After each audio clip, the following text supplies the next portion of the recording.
Hola, buenas noches. Regresamos en 4 a la N. Estamos hablando de la ley aprobada por el Congreso, una nueva ley para que los aportantes de las AFP sigan retirando más de sus fondos de pensiones, lo cual evidentemente ha traído todo un debate, una polémica que es entendida por los especialistas y probablemente por el sector formal de la economía, pero no por los ciudadanos de a pie, que muchas veces creen que el sistema económico, privado, formal va por un lado y ellos, me refiero a esta ciudadanía más amplia, informal, como lo hemos mencionado, puede sobrevivir, subsistir y vivir, digamos, sin que esto lo afecte. Y uno de los temas que planteábamos en el bloque anterior era, existe una narrativa de parte de ciertos sectores de pensar que el sistema privado de pensiones tiene demasiadas distorsiones, es un sistema que tiene muchos problemas, se habla incluso de malas intenciones del sistema privado de pensiones, y entonces bajo esta narrativa se plantea que el Estado maneje los fondos de los aportantes, que se haga un fondo común, una bolsa común que el Estado pueda administrar en vez de un sistema privado. O en todo caso que el Estado intervenga más en el sistema privado poniendo condiciones. ¿Es esto conveniente? ¿Hay experiencias de este tipo que digan que este es un buen camino, Álvaro?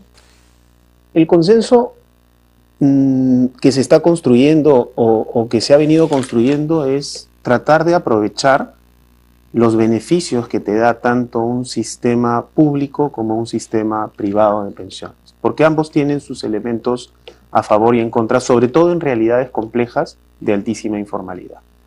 Entonces, hacia donde debemos caminar es a un sistema integral de pensiones, en el cual la participación del Estado se vaya definiendo en la medida de que surjan más o menos vulnerabilidades. Yo a veces trato de poner un ejemplo de una pirámide. Probablemente en la base de la pirámide, donde hay una gran cantidad de personas que tienen incapacidad, por ejemplo, para poder construir una pensión, el rol del Estado es mucho más importante, incluso financiando un piso de protección social, digamos, para poder hablarlos en términos más grandes, como lo puso Pablo. En la punta de la pirámide, donde tenemos a las personas que tienen una mayor cantidad de recursos, son bastante más formales y además tienen menos transiciones hacia la informalidad, probablemente un ahorro contributivo y privado tenga mucho más lógica. Y el reto que tenemos es en el segmento intermedio, ¿no? Donde está la clase media, y esa clase media puede ser vulnerable, puede tener transiciones a la formalidad, que es en donde el rol, lo que vamos a tener es un rol mixto, en donde tengamos la capacidad de que las personas puedan ahorrar para su propio sistema, pero también tengan la capacidad o tengan la tranquilidad de tener un Estado que puede cubrir sobre ciertos ahorros insuficientes que tenga esta persona frente a las potenciales eventualidades que puede sufrir dada su condición de vulnerabilidad.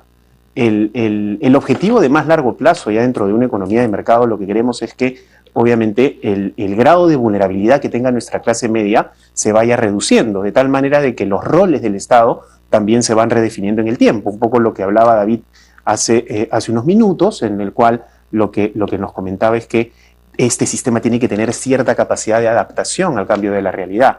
Hoy día probablemente esta parte intermedia sea la parte del sistema de pensiones que más vamos a tener que pensar, ¿no? ¿Hay posibilidad de que el sistema privado de pensiones se vuelva más abierto, más competitivo, que entren más jugadores, que el modelo del sistema de pensiones permita que haya otras herramientas de ahorro previsional, justamente? Sí, retomando un poco de los comentarios que hacía Álvaro, en esta evolución del sistema previsional, acompañado pues de las otras reformas de las cuales estábamos hablando, el Estado es necesario que el Estado tenga una gran presencia en esta clase media, ¿sí? Porque en definitiva, aun cuando varias de estas personas, yo calculo que un 20 o 30% que no es formal, sí podría tener los recursos para aportar, pero no lo hace, pero sí ese es un tema más conductual, como decía David, más de enseñanza y cultura del ahorro. Pero mientras eso va evolucionando, la presencia del Estado va a ser muy importante en esa clase media, ¿sí? para garantizar una pensión mínima en el piso más bajo, unas pensiones mínimas también a estos aportantes que transitan en la formalidad e informalidad, o incluso una pensión mínima a estos independientes que nunca han aportado, ¿no? Y ofrecerle también algunas alternativas de ahorro a estos independientes. Conforme la economía se va formalizando, naturalmente la participación del Estado va a ir cayendo en el tiempo, ¿sí? Pero lo que no puede pasar es que siempre, y parece que la solución más típica, ¿no?, más común de política económica en el Perú es siempre carguemos a los formales, ¿no? Siempre, si no hay plata, entonces más impuestos. Y de hecho las propuestas que se han planteado pues, desde el Congreso antes de la pandemia iban por, bueno, para redistribuir mejor las pensiones, me olvido de lo que va a pasar en la economía en los próximos 30, 40 años, y lo que voy a hacer es a los formales de hoy les voy a cargar, y no solamente al empleado, sino también al empleador, ¿no? Y en la práctica esto va a funcionar como un impuesto. Entonces, ese pensamiento de siempre estar ahí cargando la pequeña parte del pequeño componente formal de la economía, pues finalmente lo que origina es estos pocos incentivos a la formalización que estaba hablando Álvaro, ¿no? ¿Hay espacio para generar más instrumentos de ahorro previsional? Por supuesto, y para eso están las experiencias internacionales.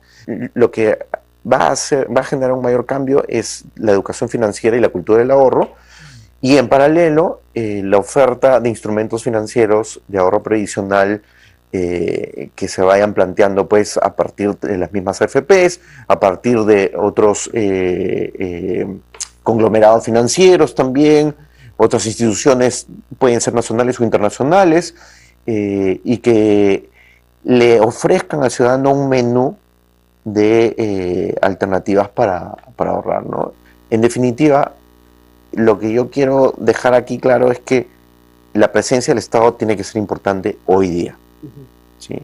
No carguemos siempre al pequeño componente formal, y conforme va evolucionando, esto se va haciendo más sostenible. La participación del Estado, yo creo que el Estado se plantea que el Estado, para terminar nomás, se plantea que el Estado también maneje una cartera de inversiones, ¿no?, con una rentabilidad asegurada. Mira, yo soy un poquito escéptico con respecto a eso, ¿no? ¿Cuánto puede costar esa institución, ¿no? ¿A quién vas a llamar para que lidere esa institución, ¿no? Sobre todo en la coyuntura actual, en donde no parece ser que la meritocracia sea la característica para llenar espacios en las oficinas públicas, ¿no? Volvemos al rol del Estado, ¿no? Un Estado que incentiva la formalidad, un Estado que se preocupa por generar herramientas de protección social, un Estado que utiliza bien el dinero de los contribuyentes, es un Estado con buenos técnicos, ¿no? Porque al final el Estado hecho de seres humanos, el Estado no es una entelequia abstracta, es un conjunto de personas, y definitivamente no solamente ahora, yo creo que lamentablemente desde hace una buena cantidad de años muchas entidades del Estado que debieron haber sido técnicas y obviamente con sensibilidad social y con llegada a la gente, a la población, dejaron de ser técnicas y se convirtieron en entidades más políticas que técnicas. David, acá hay varios temas en la mesa, digamos, ¿no? Pero el punto central es qué hacer con este sistema de pensiones integral del que hablaba Álvaro, en el cual hay tantas variables que se cruzan, ¿no? Y finalmente, y ciertamente acá sí hay que ser muy honestos, el centro del debate está en la persona, no en la AFP, no en el Estado, no en la ONP, sino en el ciudadano que merece, si es que va a ahorrar y si es que va a aportar, recibir lo mejor de sus aportes en términos de rentabilidad, en el mejor contexto, con las mejores inversiones, y si es que no puede ser a través de un sistema privado, un Estado que lo protege, porque además el dinero del Estado es el dinero de los contribuyentes. Entonces, ¿cómo juntas todas estas variables y las conviertes en un paquete que sea atractivo para la gente, ¿no?, para la población? Porque es un debate muy técnico, pero ¿cómo lo aterrizamos? Es complicado, no es complicado, y hay que partir de eso, ¿no? De que las soluciones simplistas, como comentaba Pablo, ¿no?, que le estaba todo y sin saber exactamente cómo, no es la vía, ¿no? Uno puede escribir muchas cosas en el papel, ¿de acuerdo? Y el papel, como se dice, aguanta todo, ¿no? Aguanta modelos, aguanta proyecciones, pero al final siempre surge, ¿dónde va a funcionar esto? No, esto funciona en Holanda o funciona, pero estamos en Perú, ¿no? O esto funciona así en Uruguay, estamos en Perú, ¿no? Entonces, por poner dos referencias. Entonces, yo siempre voy al tema institucional, que creo que es clave, ¿no? ¿Qué país tienes? ¿Qué instituciones tienes? ¿Qué estado tienes? Y eso es importante porque al final eso te permite tratar de dimensionar, ¿no? Realistamente qué es lo que puede generar. Eso no significa que no tengas aspiración a qué tipo de sistema de pensiones quieres llegar. Yo creo que es muy importante partir y entender la realidad, ¿no? Entonces, sí, es cierto, ¿no? Hay muchas piezas que hay que buscar la forma como se integren. O sea, yo estoy completamente de acuerdo con Álvaro y con Pablo, ¿no? Respecto a la integralidad del sistema. Y ahí, claramente, el Estado tiene un rol, ¿no?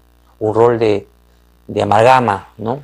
Entre estos diferentes aspectos y cómo otorgarle, finalmente, no sé si la palabra es asegurar, ¿no? Que parece muy pretenciosa, pero cómo tú acercarle el concepto de pensión, ese aseguramiento por vejez al ciudadano, sin importar en este caso el nivel de ingresos o de capacidad o niveles económicos que se encuentra cada persona. Tú tienes que asegurarle, más o menos de comillas esa palabra, algo. Y entonces, claro, ¿esto qué implica, no? Que tienes ahí que tener en consideración que hay también diferentes situaciones como se puede construir ese ahorro. Hay personas que no tienen nada, ¿no? Hay personas que tienen muy poco, hay personas cuya generación de ingresos es muy volátil. Un día tiene ingresos, otro día no tiene ingresos, un mes la pasa en blanco, otros tienen la suerte de tener, en el Perú es una suerte de tener un empleo formal, ¿no? Y que puede tener esa regularidad, con una gran incertidumbre también de que puede perderlo y qué pasemos después con él, ¿no? Entonces, tiene que haber un concepto, desde mi punto de vista, donde el Estado tiene que actuar, que es el tema de, vamos a llamarlo así, de un nivel de aseguramiento mínimo de recursos en caso esta persona, pues al momento de su vejez, no logre tener ahorros suficientes. Primero, no tenga nada o no tenga ahorros suficientes, ¿no? En ese punto, la aspiración podría ser, ¿sabes qué? Mira, en Holanda otorgan a todos los ciudadanos 1.000 euros. Me parece muy bien que aspiremos a eso, pero realistamente podemos dar 1.000 euros a cualquier peruano sin nada, ningún requisito, es así, es una pensión sola. Pues no. Sí me gusta el concepto, entonces ¿cómo hacemos para empezar con un importe? Porque eso nos va a costar a todos los peruanos que implique ese beneficio. Pensión 65, el nivel puede ser, discutir de dónde viene esa fuente de financiamiento. Luego viene el tema de, oye, pero algunos empiezan a ahorrar, ¿no? Entonces ese ahorro tiene que ser considerado, pero claro, tienes que asegurarle algo, porque ese pequeño ahorro que le has descontado de repente trabajando, no es suficiente, ¿no? El sistema de ahorro, el que fuera, FP o cualquier sistema de inversión de tus recursos, vas seguramente a hacer un trabajo excelente en multiplicarte el sol, los 2 soles, los 100 soles que has aportado. Y te lo voy a multiplicar por 3, por 4, por 5. Pero tú qué haces con 500 soles como pensión, si solamente has puesto 100 o 1. Entonces hay que entender también que tiene que haber un rol ahí por parte del Estado de, a ver, ¿a cuánto más le contribuyo y a qué pensión puede otorgarle en función a eso que ha venido contribuyendo, complementando? Y luego hay un colectivo al cual tú tienes que asegurarle, pues bueno, en caso de que caiga pues terriblemente en pobreza, sabe que tiene ese respaldo, ¿no? Pero como seguramente, muy probablemente no sea el caso, pues seguramente va a poder construir su ahorro en función a sus propios esfuerzos y hay que respetar justamente ¿cómo se llama? Los recursos ahorrados de manera privada. Yo creo que esa es un poco la forma de integrar, de buscar, el Estado tiene un rol, me parece a mí, de complementar, asegurar, digamos, que todos los ciudadanos pues tengan un mínimo, una base, un colchón, pero dando este espacio para que aquellos que puedan ahorrar más tengan esa capacidad de construir.